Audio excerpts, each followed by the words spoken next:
Dear friends, welcome to this week's edition of the Inspired Parsha. This coming week, we have the incredible privilege to read through Parshas Toldos. And like every Parsha in the Torah, there's so many beautiful, rich ideas, especially in the Hasidic world. But I want to just focus on one pasuk, one verse. This is in Bereshis 25, verse 22. Rivka, Yitzchak's wife, was pregnant. And we all know the story. She was given birth to just literally twins that were the epitome, so to speak, of good and evil. Yaakov, Avinu, Jacob, our forefather, on one side, and Esav, unfortunately, on the other side. And what happened inside of her womb, inside of her stomach, was incredible. The verse says, this is again, Bereshit 25, verse 22, it says, the children struggled within her, and she said, if it be so, why am I thus? And she went, why am I like this? And she went, the verse goes on to say, to inquire of Hashem. What's going on over here? Basically there was a struggle inside of her womb, literally. There's a medrash that says that when she went by something good, Yaakov would try to go out, maybe if she heard Torah learning coming out, that she would try to go out. If some place of idolatry, Esav would try to go out. Whether or not that medrash is literal, it serves a greater point. The point is that each of them was struggling. Each of them had different proclivities. Each of them was yearning for something different. Yaakov was yearning for holiness. Yaakov was yearning for goodness. Esav was yearning, of course, for the opposite. So what happened over here? What did she mean? What does the verse mean? She went to inquire of Hashem. What exactly was she asking? Rivka was a prophetess. All of the forefathers, all the patriarchs and matriarchs, they all were prophetesses, as prophets and prophetesses, as the Talmud teaches us. So Rivka knew she was destined to have two children, to have twins, and one would strive towards good, and the other one would strive towards things that are bad. So what was she exactly inquiring of Hashem? She knew that she saw that this was going to be her struggle. She says, why am I like this? And she went to inquire of Hashem. What exactly was she asking God? So Rav Tzadok HaKohen, the great Hasidic master, says something beautiful. Rav Tzadok HaKohen is one of my personal heroes, so to speak, because he was a tremendous Torah scholar, a tremendous Talmud Chacham, and he was part of the Misnagid camp. He was very opposed to the Hasidic movement, and he once said, I'm going to go to one of the top Hasidic rebbes, and I'm going to have a one-on-one talk with him, and I'm going to disprove Hasidic thought and everything, and bring him back to our side. And he said, and I'll helped to destroy the entire Hasidic movement. So the legendary story is he met with the Ishbitzer Rebbe, who I quoted from last week, Reb Mordechai Yosef of Ishbitz, and he sat him down, and nobody knows what they talked about. They talked for an entire night. A whole night, the two of them talked. There's all legendary stories of what exactly was going on during that night. But at the end of the night, Rav Tzadok HaKohen emerged completely transformed, and he became one of the biggest advocates of the Hasidic movement. He became a great Hasidic Rebbe in his own right, the author of the Pri Tzaddik.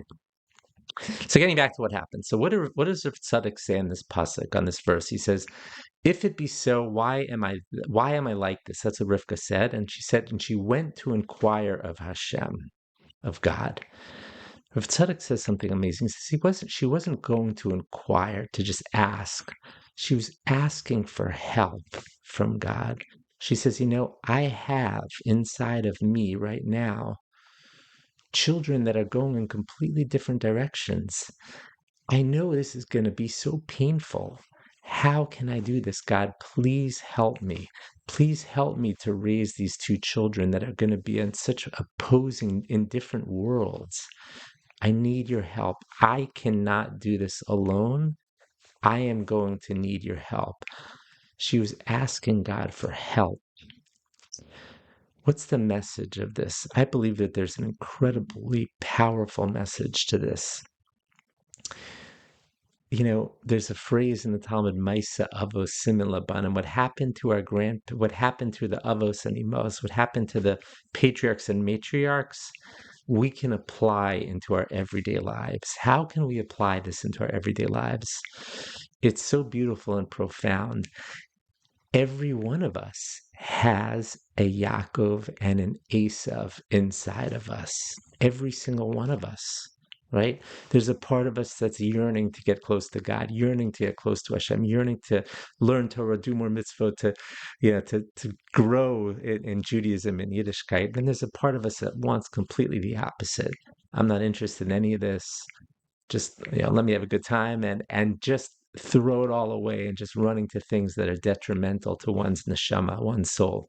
Every one of us has inside of us a Yaakov and an Esav, just like Rivka had.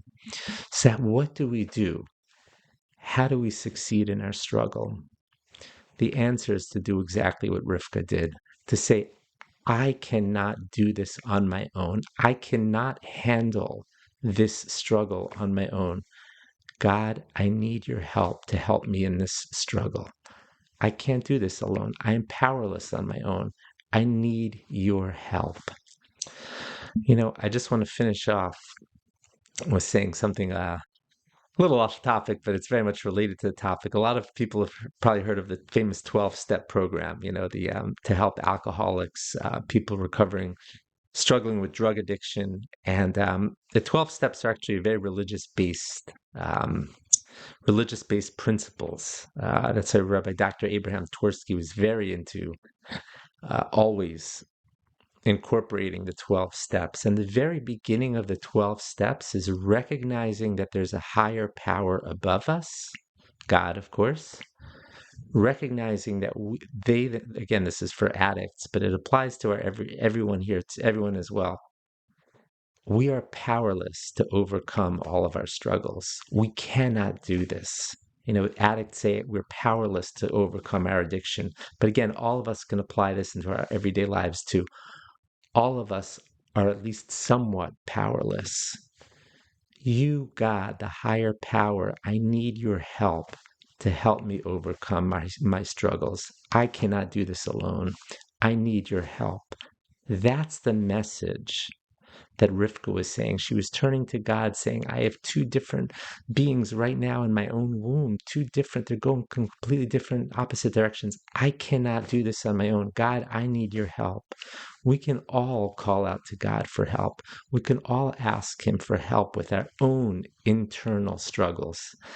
I want to wish everyone here a wonderful Shabbos Kodesh, and of course, give everyone the blessing that when we have our struggles, and we all are going to have our struggles, turn to God for help.